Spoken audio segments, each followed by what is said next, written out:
Hey guys, it's Soren here, and today while working on my house on my Minecraft Forever world, I'm going to be reading some more Reddit stories. I really enjoy this series, and I plan in the future to upload more long form videos, but as of right now, I'm starting to upload YouTube shorts of my videos so you can see specific stories, so make sure you guys check that out. I also have my email in the description for you guys to put in your own stories, and I'll make a future video where I just only read viewer stories, so yeah. This first story is titled, Am I Overreacting for Not Wanting My Roommate's Boyfriend Over Basically Every Day? I live with one roommate, and overall we get along really well, but over the last couple months, her boyfriend has slowly become kind of a third roommate. At first, he had stayed over once or twice a week, which was totally fine. Now he is here almost every single day. He showers here, cooks here, works remotely from our couch sometimes, and somehow always appears in the kitchen exactly when I'm trying to make food. He's honestly nice enough and not rude at all, which is why I feel bad even being annoyed, but I signed up to live with one person, not a couple. I've started feeling weirdly uncomfortable in my own apartment because there's almost never a moment where I fully have the space to myself anymore. I mentioned it gently to my roommate and she got defensive and said I was acting like I hated her boyfriend personally, which isn't true. Now I'm second guessing whether I'm being unreasonable because technically he is not causing problems, he's just always there. Am I overreacting? You aren't definitely overreacting in the situation at all. I mean, you didn't sign up to live with your roommate's boyfriend when you wanted to live in this house. And it really does seem like you don't even get any free time at all now that he's like always in the house. And he's basically just freeloading as he's not even paying for rent either. He's not paying or he's not part of the lease. He's just kind of there and just does whatever in the house. I personally would probably talk to the landlord about this because me personally, if I had a roommate and he brought over his girlfriend like almost every day, I would not feel like there'd be a lot of privacy anymore. And I would just feel kind of like, I would also feel pretty uncomfortable because, I didn't like sign up for that and I don't like get as much space as I used to get now. So I think the best option for you would 100% be talking to your landlord. And even if his boyfriend wants to like live there, like that's fine, right? But that has to be known, and he also has to pay rent for that, right? Because he's already using your guys' bathroom and your kitchen and everything. So definitely talk to your landlord about this, and you definitely aren't overreacting at all. This second story is titled, Am I Overreacting by Ending a Long Friendship Due to Work Issues? I, 19-year-old male, had a friend, 21-year-old female, that I've known since we were in middle school. She helped me get a job at the place she worked at last year. I'll admit, I was messing up a bit because it was a type of job where they only had one person working for part of the day and another person the next part of the day. I had a bit of an issue with another coworker. She was technically the person training me but left out some details or didn't go over them enough until I messed up. It frustrated me because it made me look worse than I was. I told my best friend about it and she admitted that the coworker was a hypocrite, especially because the same mistakes I made are the ones she made without getting in trouble. However, in the same conversation, she had defended the coworker by saying she's just like that or she would have done things differently than I should. Later on, I noticed some racist behavior from the coworker. She would get an attitude to women who were black, be harsher towards people who weren't great with English, and would say stuff about those people when referring to people who had ghetto behavior. She didn't say ghetto, but I'm not sure how else to explain it. I felt comfortable in our own home that we shared at the time to say that I think our coworker is racist. Now, neither my friend and I are white. She said that the coworker wasn't being racist, but cautious that I have misunderstood. I gave examples and I was brushed off. I got into work that week and found out from my coworker that my friend told her directly what I said. Now, I firmly believe that if you're talking smack, you need to have the confidence to say it to the person's face. The difference between what I did and talking smack was that I gave examples and it wasn't just saying all that because I didn't like her. I was horrified that she would just say whatever I say to someone else, especially if the person was technically the manager at my job. I felt she had violated our friendship and haven't really talked much to her since. I've long since left that job, but I'm worried that maybe I should keep it in the past, but also want to stick with what I feel. Am I overreacting? This is pretty crazy because you literally trusted your friend with like all this information, because like when you're like long friends with someone, you trust them, right? And they just completely betrayed your trust. You definitely aren't overreacting at all. I think it's because your friend literally broke your trust. Your friend can't even be trusted anymore. And I feel like if you can't even trust your friend, like that's not even a good friend. And I feel like what you should do is you should definitely talk to your friend about this. Like to be like, hey, I figured out you told my manager all of the stuff that I said about her, and like, why'd you do that and stuff. I feel like you shouldn't cut it off right away. Like, maybe at least see what she has to say for herself. And if she's not even like apologetic or anything, and even if she is apologetic, you should just like, I feel like you wouldn't be able to become like best friends anymore. Like, you just, that trust is really hard to get back. You definitely aren't overreacting, and the best option would definitely just to have a conversation with her. Okay, this next story seems pretty funny, and it's titled, Am I the A-hole for no longer talking about plans with this person around? I, 23, am friends with a guy named Jake.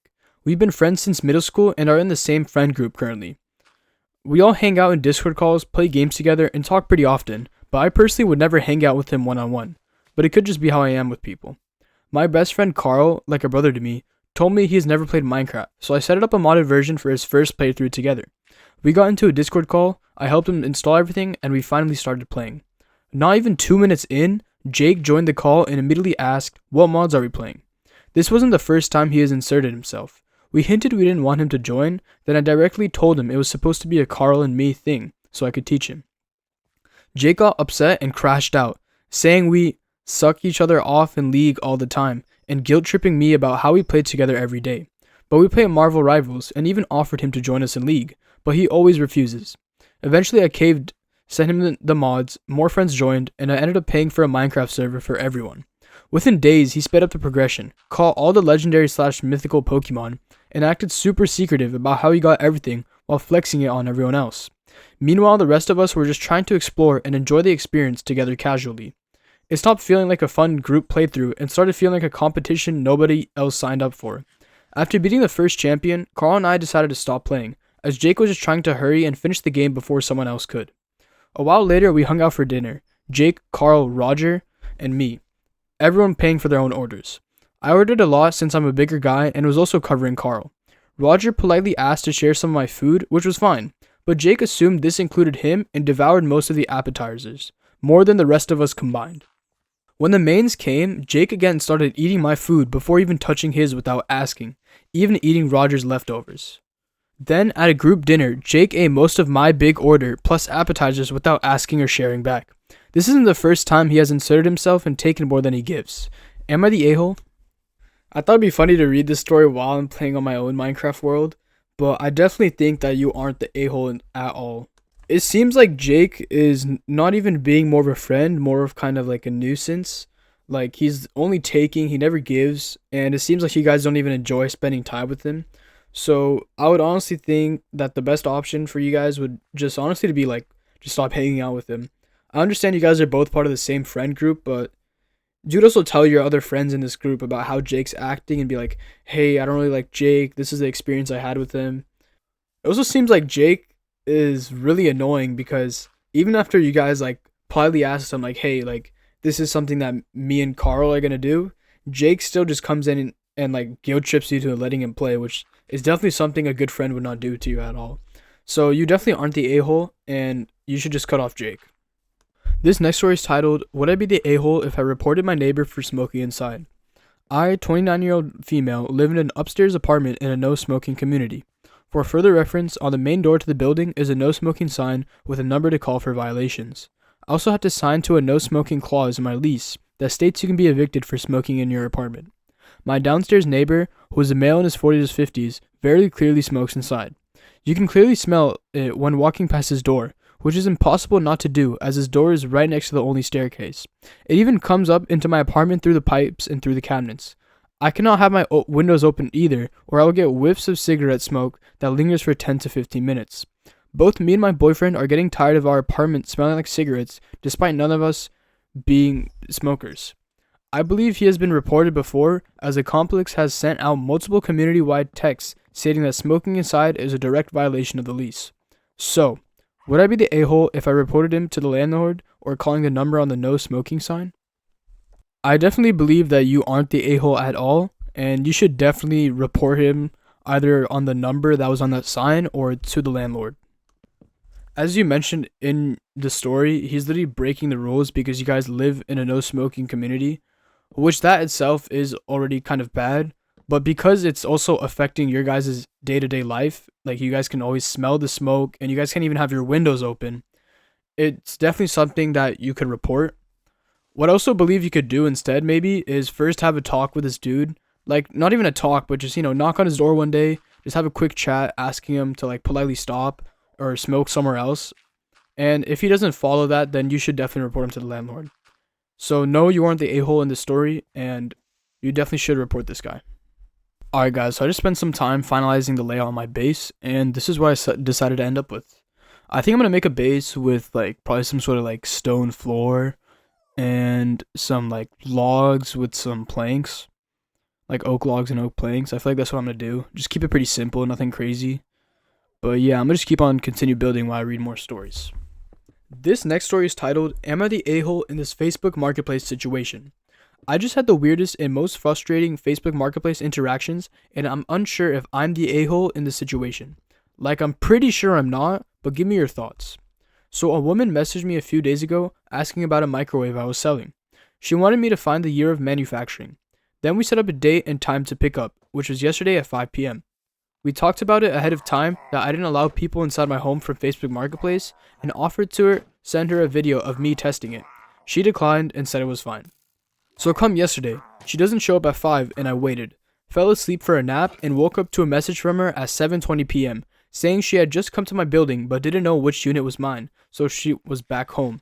Didn't message me when she was actually here, only once she was back home. Then she said, I don't understand your situation. Questioned me why I had my grandmother's microwave and why I've never tested it. Asked me for a video of me testing it like I had already offered her already, and said she usually just goes in people's houses to test things. I repeated again that I do not allow people I do not know into my home, and I didn't answer her comments about my situation or my grandmother, since it's none of her business that my grandmother passed away and that's why I have the microwave. I then said I could make her the video and I did. She accepted that and we set up a new time of 6 p.m. today. I thought maybe she just doesn't have a cell phone or something and will tell me when she is on her way. Today, I waited again, didn't hear from her, so at 6:20 p.m. I messaged her asking if she was on her way.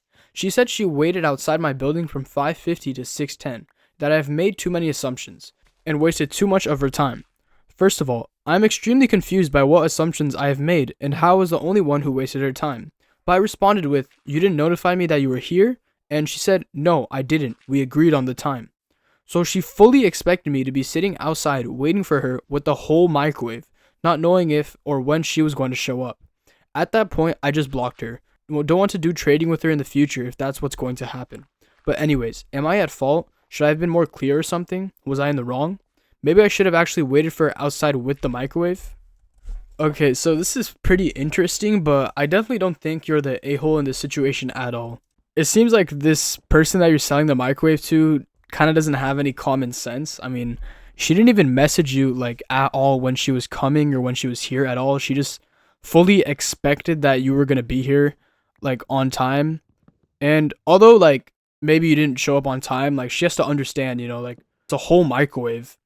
And she didn't even message you like, oh, I'm here, where are you, or anything. She just fully expected you were going to come. And then she's talking about how that you're wasting her time. She could have saved that time herself if she literally just texted, I'm here, or like I'm on the way. It doesn't make sense at all. And I think it was a good decision that you blocked her, because I personally would not want to deal with a person like this at all. They don't seem really reasonable, and they kind of always think that like they're in the right. They didn't even like hear you out or anything, so you definitely aren't the a-hole. If you guys were wondering, this part I've been working on right now is just going to be my enchantments table setup. And as for the rest of the floor I'm working on, I plan to have like a furnace room in the corner, as well as some sort of underground thing near the back of the house.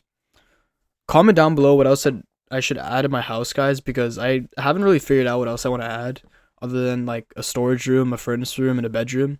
So please let me know. This will be the 6th and final story I'll be reading for today, and it's titled, Am I the a-hole for not calling the cops on the neighbors even though my fiance wanted to even the score? Me, 29-year-old male, and my fiance, 35-year-old female, have lived in a duplex for about 2 years now. Since day one, we have had problems with the neighbors next door. They are a middle-aged couple who constantly fight, shout, and have guests over in the middle of the night. What's worse is that the husband has a TV set up in the garage that he's usually watching when he's not at work, and he always plays it at high volume. I'm not lying when I say I can hear his TV coming down the road at night when I get home from work from my car with the windows up. Despite that, they are notorious on their block for calling the police about noise coming from anyone else. Kids playing, music, TV playing, etc. They have never outright admitted to doing the calls, but we all know they're the ones doing it. Until now, it hasn't happened to us, but my fiance and I are very annoyed at their inconsideration. The landlord won't do a thing about it either because he claims that they're not doing anything wrong. And to my knowledge, nobody's called the cops on them before for their noise. A few weeks ago, I was gifted a record player and I love it. I even started a vinyl collection. I don't really play it very often because I work the second shift and I try not to make a lot of noise at night. The other day, I was doing spring cleaning. It's a sick, disgusting job, but it's gotta get done.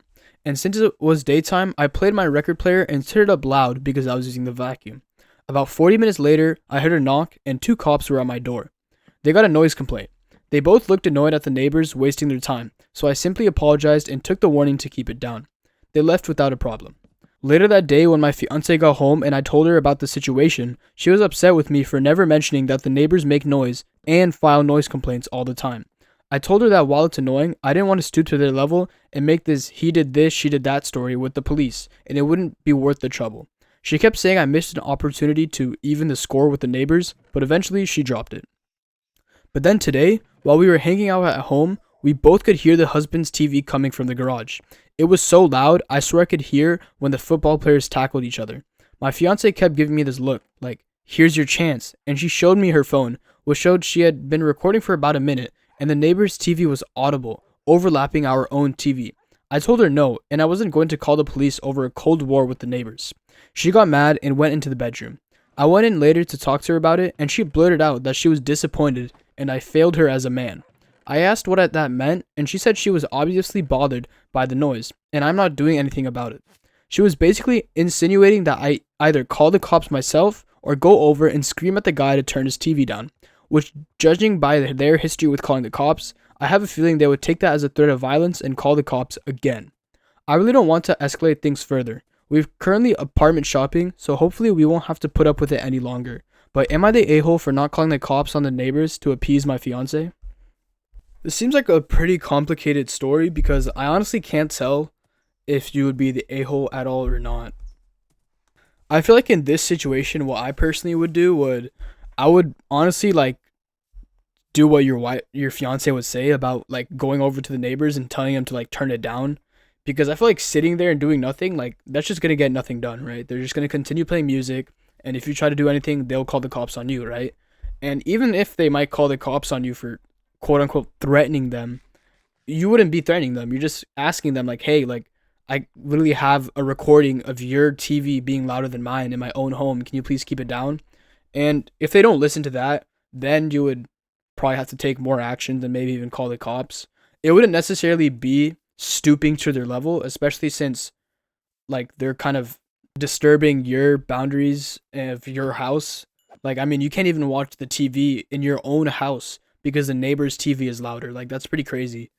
I feel like you are the a-hole kind of because you didn't really do anything, and you shouldn't just sit there and expect something to eventually happen if you aren't taking any action. So I think in this situation, you are the a-hole.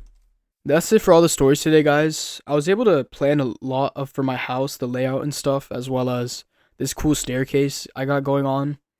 I don't know exactly what I'm going to be putting in this house, but I definitely have planned for the enchantment setup there near the door. And I'm pretty excited to see what I can turn this house into and what I can turn my world into. So yeah. And just to let you guys know, I'll be uploading the mod pack I'm playing on real soon, as requested from some viewers. So stay on the lookout for that. And as I mentioned at the start of the video, you guys can email me your stories that you would like me to read, and I would make a video where I only read viewer stories. So yeah, thanks for watching, guys. Subscribe to make sure you don't miss my next upload, and yeah, thanks for watching.